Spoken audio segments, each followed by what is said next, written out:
Oh, konta. I'm just gonna act like I didn't record this entire script once already and just didn't save it. Let's fool around with some famous buildings. Today we're talking about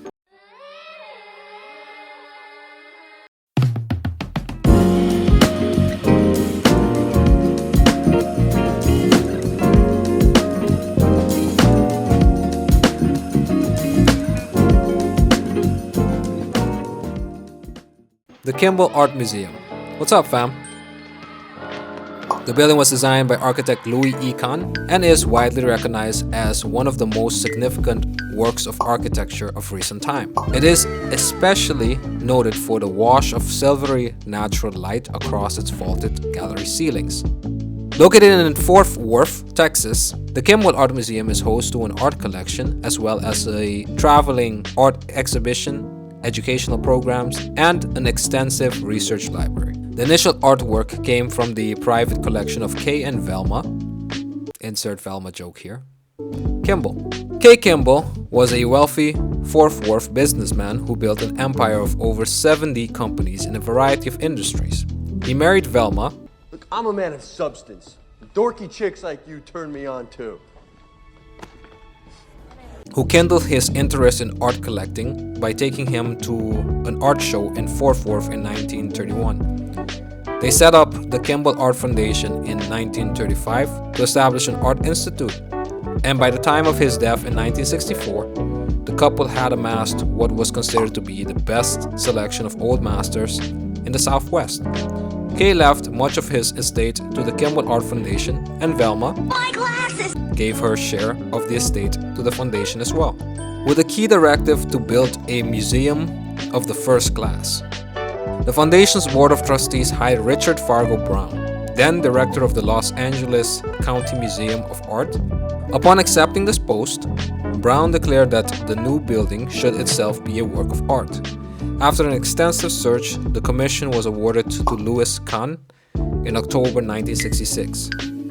Because Kahn had a reputation for significant time and cost overruns, a local engineering and architectural firm was made associate architect. Kahn was asked to build the Kimbell Museum no more than 12 meters high so it would not interfere with the view from the Carter Museum. The museum is composed of 16 parallel vaults that are each 30.6 meters long, 6 meters high, and 6 meters wide. The art galleries are located on the upper floor of the museum to allow access to natural light, service and curatorial spaces, as well as the additional gallery occupy the ground floor. Each interior vault has a slot along its apex to allow natural light into the galleries. Air ducts and other mechanical services are located in the flat channels between the vaults. Kahn used several techniques to give the galleries an inviting atmosphere.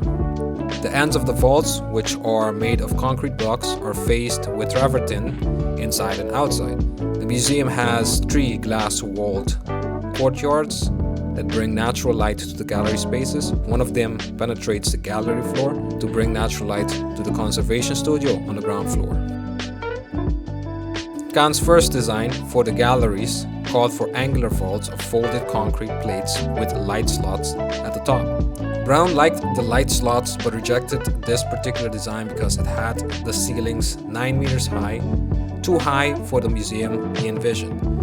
Further research by Kahn's project architect for the Kimbell Museum revealed that using a cycloid curve for the gallery vaults would reduce the ceiling height and provide other benefits as well. The relative flat cycloid curve would produce elegant galleries that were wide in proportion to their height, allowing the ceiling to be lowered to 6 meters. More importantly, that curve could also be used to produce a beautiful distribution of natural light from a slot in the top of the gallery across the entire gallery ceiling. Kahn was pleased with this development because it allowed him to design the museum with galleries that resembled the ancient Rome vaults he had always admired.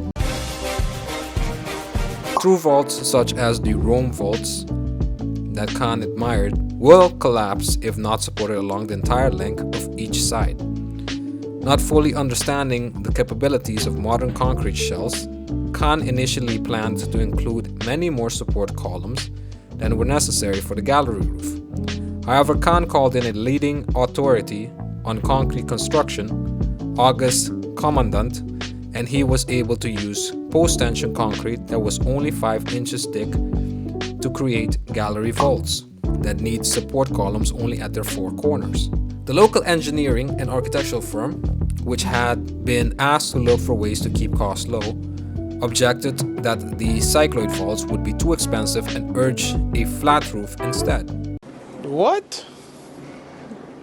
Bro, what are you talking about, man? Kahn, however, insisted on a vaulted roof, which would enable him to create galleries with a comforting, room-like atmosphere, yet with minimal need for columns or other internal structures that would reduce the museum's flexibility.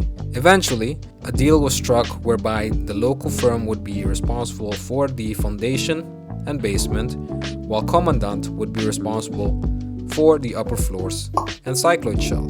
Kahn placed one of these shells at the front of each of 3 wings as a porch or portico to illustrate how the building was constructed. The effect was, in his words, like a piece of sculpture outside the building. Creating a natural lighting system that has evoked such acclaim was challenging, and Kahn's office and the lighting designer investigated over 100 approaches in the search for the proper skylight system. The goal was to illuminate the galleries with indirect natural light while excluding all direct sunlight, which would damage the artwork. The lighting consultant determined that a reflecting screen made of perforated anodized aluminum with a specific curve could be used to distribute natural light evenly across the cycloid curve of the ceiling. They had to hire a computer expert to determine the exact shape of the reflector's curve, making it one of the first architectural elements to be designed with computer technology. In areas without art, such as the lobby, cafeteria, and library, the entire reflector is perforated, making it possible for people standing beneath to glimpse passing clouds. In the gallery spaces, the central part of the reflector, which is directly beneath the sun, is solid, while the remainder is perforated. The concrete surface of the ceiling were given a high finish to further assist the reflection of the light. But yeah, that's pretty much it for now. I hope I gave you guys an appreciation for 16 vaults with slits in them. And thank you for watching. Till next time.